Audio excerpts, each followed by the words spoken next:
Shiv Sena UBT के MP Sanjay Rawat ने कहा कि राज ठाकरे और उद्धव ठाकरे का एक होना उनका जाती फैसला है। अगर दोनों भाई महाराष्ट्र, मरहट्टा अवाम और महाराष्ट्र के वकार के लिए मुत्तहिद होते हैं तो इसका खैर मकदम पूरे मुल्क में किया जा रहा है। संजय रावत ने बताया कि उद्धव ठाकरे 3 दिन के लिए दिल्ली में मौजूद थे। उन्होंने इंडिया अलायंस की मीटिंग में शिरकत की। राहुल गांधी की रहाइशगाह पर एक तकरीब में वोट चोरी पर प्रेजेंटेशन पेश किया गया। ये प्रेजेंटेशन हमें बहुत मुतासिर करने वाला लगा। दिल्ली में हमने मुल्क और महाराष्ट्र से जुड़े अहम मसाइल पर बात की। ये दौरा न सिर्फ सियासी तौर पर बल्कि ताल्लुकात के हवाले से भी अहम रहा। संजय रावत के मुताबिक दिल्ली का ये दौरा मुकम्मल तौर पर कामयाब रहा। उन्होंने कहा कि इत्तेहाद और यकजहती ही महाराष्ट्र के मुफाद में है।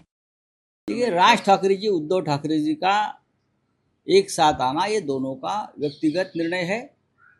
महाराष्ट्र के लिए, मराठी मानुस के लिए और महाराष्ट्र के स्वाभिमान के लिए दो ठाकरे बंधु अगर एक साथ आते हैं तो उसमें देश भर में स्वागत उसका हो रहा है। कबूतर खाने को लेकर जो है वो कबूतर जा गाना आप लगा दीजिए। नहीं, कोई टिप्पणी नहीं है।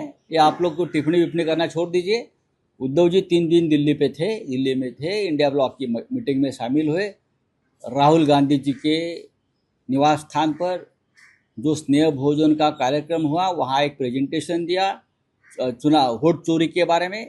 वहाँ हम सब लोगों को वोट चोरी का प्रेजेंटेशन देखकर बहुत प्रभावित भी हुए और बहुत सी बातें महाराष्ट्र और देश की राजनीति के बारे में हमने चर्चा भी की। वहाँ उद्धव जी ने अलग से चर्चा की। तो हमें लगता है कि दौरा पूरी तरह से सफल हुआ।